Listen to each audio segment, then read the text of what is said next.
Retour sur le plateau de TV Finance, la Bourse de Paris a démarré sa séance à 9 heures.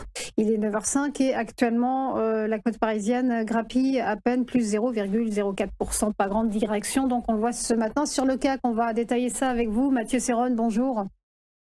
Bonjour Zine. Vous êtes trader et fondateur de Galileo Trading. Le CAC 40 a donc conclu une semaine en dents de scie avec une montée irrésistible et un record, suivi d'une chute vendredi, plombée par les incertitudes de la Fed, notamment concernant une nouvelle baisse de ses taux directeurs. Oui, c'est exactement ça. On a des marchés qui sont globalement en proie au doute.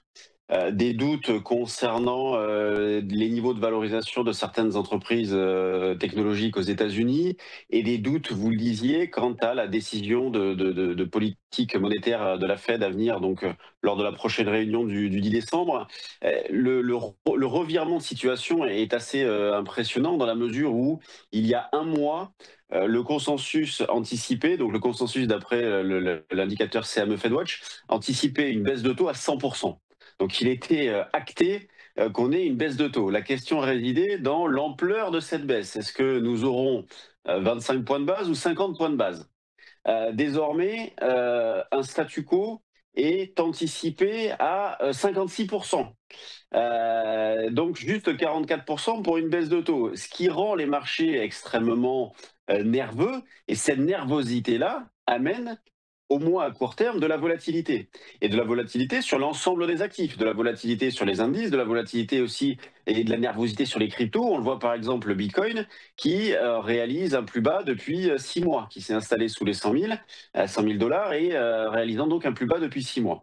Dans ce contexte-là, le CAC s'en tire plutôt bien, puisqu'on a des valeurs bancaires qui se comportent bien, nous avons des valeurs du luxe qui se comportent bien, le luxe pesant donc 15% environ dans l'indice, donc le luxe Hermès, LVMH, Kering.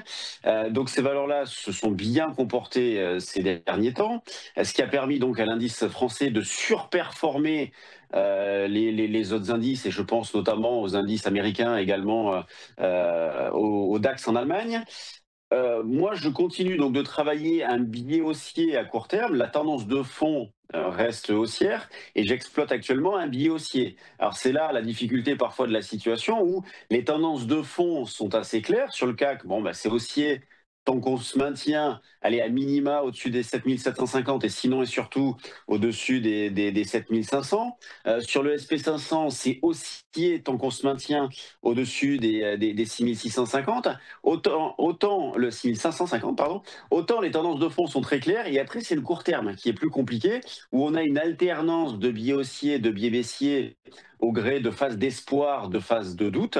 Donc c'est là où soit on prend un petit peu de recul par rapport à la situation, on essaie d'intervenir sur des extrêmes de zone, quitte à ne pas faire grand-chose, soit on essaye d'être un petit peu plus dynamique avec une gestion de son risque assez proche, et dans ce sens-là, les options sont très intéressantes, il y a des choses à faire, justement, soit pour jouer du directionnel, soit pour fermer des risques. Donc je prends, à court terme, je prends sur le futur CAC 8085 comme pivot. Ce niveau-là, d'ailleurs, était parfaitement validé vendredi. Considérant que tant qu'on est au-dessus, eh bien, je vais plutôt chercher à acheter à court terme pour viser les 8180 et 8280 pour faire un peu simple. Si on casse cette zone des 8085, eh bien, la cible, on va dire légitime, logique, serait autour des 7950. Donc, on aurait un potentiel de baisse d'une centaine de points. Moi, je reste toujours positif à moyen long terme sur les indices, dans la mesure où, d'un point de vue graphique et technique, pour l'instant, les indications sont haussières. Et c'est vraiment le court terme qui, là, est un petit peu plus compliqué à jauger. Et ce sont des situations, quand on a, on va dire, une divergence entre ce qui se passe à court terme et la tendance de fond, le contexte global, ce sont ces phases-là qui ne sont pas forcément évidentes à appréhender à court terme, d'où les solutions que je vous proposais là, prendre un petit peu de recul et ou intervenir via des options. Donc, du côté de la volatilité, puisque je regarde beaucoup le VIX, on a eu une nouvelle pointe vendredi. Les deux derniers vendredis, on a eu des petites pointes au-delà des 20 sur le VIX. Bon, ça se dégonfle déjà. Donc, vous voyez, c'est quelque chose d'intéressant de remarquer et de regarder l'évolution du VIX. Ce que je vous répète depuis un certain temps, c'est qu'avec un VIX autour des 20, nous ne sommes pas dans une situation de complaisance. Donc, c'est pour ça que les marchés, dans l'état actuel des choses, ne sont pas véritablement fragiles. À toute chose égale par ailleurs, évidemment. Si on a un gros catalyseur baissier, bon, bah, à un moment donné, ils pourront se fragiliser. Mais dans l'état actuel des choses, les marchés ne sont pas vulnérables dans la mesure où, justement, dès qu'on a une petite baisse, on sent un regain de tension. Beaucoup ne sont pas à l'aise avec les niveaux de valorisation actuels. Et c'est justement, ça peut paraître paradoxal, mais c'est justement ce qui les protège d'une baisse, dans la mesure où, eh bien, certains viennent se couvrir immédiatement en se disant, oh, bah, attention, hein, on est sur des niveaux qui sont un petit peu élevés. On a eu pas mal de déclarations ces derniers jours de la part soit de gérants de fonds, soit de banquiers en disant attention, les niveaux de valorisation sont élevés, on s'attend à ce qu'il y ait une baisse dans les prochains mois. Ben justement, c'est ce qui protège les marchés, car quand on s'attend à quelque chose, généralement, ça ne se produit pas. Voilà pour ces marchés en proie au doute. Merci beaucoup Mathieu Serron pour votre décryptage. Belle journée à vous. Merci, merci.